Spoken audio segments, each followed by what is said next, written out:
ہم بستری کتنے دن بعد کرنی چاہیے؟ شریعت اور سائنس کے مطابق آج آپ کو بہترین معلومات فراہم کی جائے گی۔ تمام حضرات ویڈیو کو مکمل دیکھیے گا۔ بسم اللہ الرحمن الرحیم۔ بیوی سے ہم بستری کتنے دن بعد کرنی چاہیے؟ دوستو، ہم بستری سے متعلق یہ ایک ایسا سوال ہے جو سب سے زیادہ پوچھا جاتا ہے، کیونکہ بہت سے لوگ اس بارے میں سوال کرتے ہیں۔ کچھ لوگ اپنی بیوی سے ہر روز بلکہ ایک دن میں کئی بار ہم بستری کرتے ہیں، اور کچھ لوگ ڈر کے مارے مہینے میں ایک بار ہی ہم بستری کرتے ہیں۔ یہ دونوں صورتیں نقصان دہ ہیں۔ اب صحیح صورت کیا ہے، یہ جاننے سے پہلے آپ یہ جان لیجئے کہ ہم بستری میں وقفے کی دو حیثیت ہیں۔ ایک شریعت اس بارے میں کیا کہتی ہے، دوسری طبی ماہرین اس بارے میں کیا کہتے ہیں۔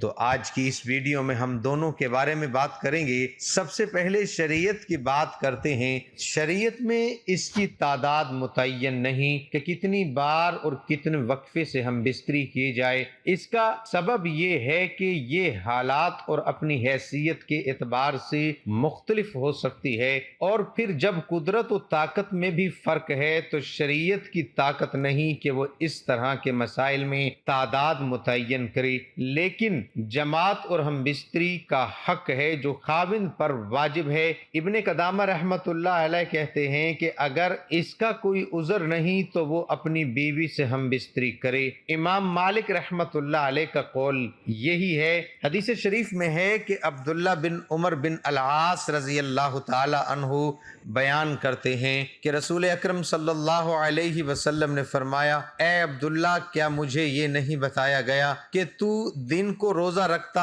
اور رات کے وقت قیام کرتا ہے؟ میں نے عرض کی، کیوں نہیں اے اللہ تعالیٰ کے رسول صلی اللہ علیہ وسلم، بات تو ایسی ہی ہے۔ نبی صلی اللہ علیہ وسلم نے فرمایا، تو ایسا نہ کر بلکہ روزہ رکھ اور افطار بھی، یعنی کبھی چھوڑ بھی دیا کر اور کبھی قیام بھی کیا کرو اور سویا بھی کرو، اس لیے کہ تیرے جسم کا تجھ پر حق ہے، اور تیری آنکھ کا بھی تجھ پر حق ہے، اور تیری بیوی کا بھی تجھ پر حق ہے۔ صحیح بخاری۔ حدیث کی شرح میں یہ ہے کہ یہ خاوند کے لائق نہیں کہ وہ عبادات میں اتنی کوشش کرے کہ وہ جمع اور کمائی کرنے کے حق سے بھی کمزور ہو جائے، اور خاوند پر بیوی کا یہ حق ہے کہ خاوند اس کے پاس رات بسر کرے۔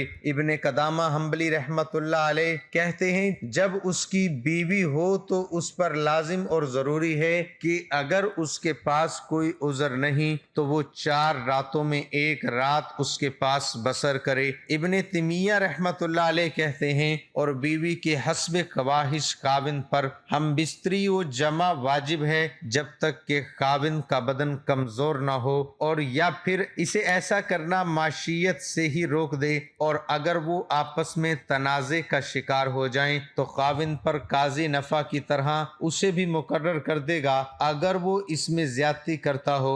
شرعی طور پر مطلوب اور مقصود تو یہی ہے کہ خاوند کی ہم بستری کے ذریعے سے بیوی کو فحاشی اور غلط کام سے بچایا جائے، اور ہم بستری بھی بیوی کی خواہش اور اتنی ہی جس سے یہ بچاؤ ہو سکے، تو اس طرح اس کے لیے 4 مہینے یا اس سے زیادہ اور کم کی مدت مقرر کرنے میں کوئی وجہ نظر نہیں آتی، بلکہ اس میں تو یہ ہونا چاہیے کہ ہم بستری اتنی ہو جتنی کا حق خاوند ادا کر سکے، اور بیوی کی جتنی خواہش ہو۔ یہ تو آدھی حالات اور خاوند کی موجودگی میں ہے کہ خاوند اپنی بیوی کے ساتھ رہائش پذیر ہو، لیکن اگر وہ سفر یا کسی اور کام و تجارت وغیرہ یا کسی مشروع عذر کی بنا پر غائب ہے تو اس حالت میں خاوند کو کوشش کرنی چاہیے کہ وہ بیوی سے زیادہ مدت غائب نہ رہے، اور اگر اس کے غائب ہونے کا سبب مسلمانوں کے کسی نفع کی وجہ سے ہو، مثلاً وہ جہاد فی سبیل اللہ میں نکلا ہوا ہے یا پھر مسلمانوں کی سرحدوں کی حفاظت پر مامور ہے، تو اس میں ضروری ہے کہ اسے 4 ماہ کے اندر اپنے گھر واپس آنے کی اجازت دینی چاہیے، تاکہ وہ کچھ مدت اپنی بیوی بچوں میں گزارے اور پھر دوبارہ سرحدوں یا جہاد پر واپس چلا جائے، عمر بن خطاب رضی اللہ تعالی عنہ کی سیاست اور حکم یہی تھا کہ انہوں نے فوجیوں اور سرحدی محافظوں کے لیے یہ مقرر کیا تھا کہ وہ اپنی بیویوں سے 4 مہینے تک دور رہیں، اور جب یہ مدت پوری ہو جاتی تو انہیں واپس بلا لیا جاتا اور ان کی جگہ ہر دوسرے کو بھیج دیا جاتا۔ طبی ماہرین کہتے ہیں ایک جمع سے دوسرے جمع میں اتنا وقفہ ہونا چاہیے جس سے قوت مردانہ میں کمی واقع نہ ہو، اور جب بھی جمع کیا جائے اس سے حقیقی لطف حاصل ہو۔ حقیقی لطف حاصل ہونے سے مرد کی جنسی قوت کمزور نہیں ہوتی اور عورت بھی مطمئن اور خوش رہتی ہے۔ طبی لحاظ سے 3 سے 7 دن بعد جمع کرنا چاہیے۔ 3 دن سپرم بنتے ہیں اور 4 دن بعد تحلیل ہو کر جسم کا حصہ بن جاتے ہیں، کیونکہ دن میں 2 بار یا روزانہ جمع کرنے سے چند ہی روز میں شدید کمزوری، سستی اور بلڈ پریشر کا مرض لاحق ہو سکتا ہے اور اکثر جوڑوں کا پانی ختم ہو جاتا ہے۔ جوانی میں گوڈے آواز کرنا شروع کر دیتے ہیں۔ اس نقصان کی کسی بھی صورت تلافی نہیں ہو سکتی۔ خلاف ورزی کرتے رہنے سے آخرکار افسوس کرنا پڑتا ہے۔ زیادہ منی کا اخراج بار بار نہیں ہو سکتا کیونکہ یہ چیز انسانی جسم میں وافر مقدار میں نہیں بنتی۔ طبی لحاظ سے 4 سے 7 یوم بعد جمع کرنے سے جسم میں کسی قسم کی کمی یا کوئی کمزوری نہیں ہوتی، وہ قدرتی حقیقی لطف حاصل ہوتا ہے۔ تمام زندگی تک مختلف امراض سے بچا جا سکتا ہے۔ ناظرین، ایک تحقیق کے مطابق روزانہ جنسی مباشرت مردوں میں مادہ منویہ یا سپرم کے معیار کو بہتر بنانے میں مددگار ہوتی ہے، جس کی وجہ سے بیضے کی 12 آوری نسبتاً زیادہ آسانی سے ہو جاتی ہے۔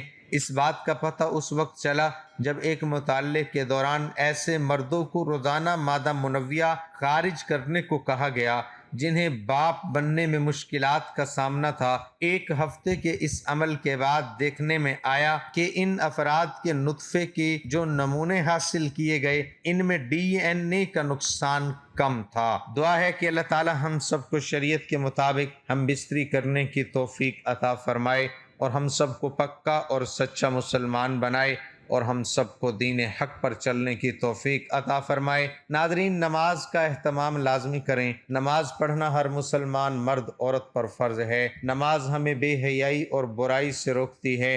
نماز شیطان کا منہ کالا کرتی ہے۔ اللہ تعالی ہم سب کو 5 وقت کی نماز باجماعت ادا کرنے کی توفیق عطا فرمائے۔ آمین ثم آمین۔ تمام حضرات کمنٹ باکس میں اللہ تعالیٰ کے 99 ناموں میں سے ایک نام ضرور ٹائپ کریں۔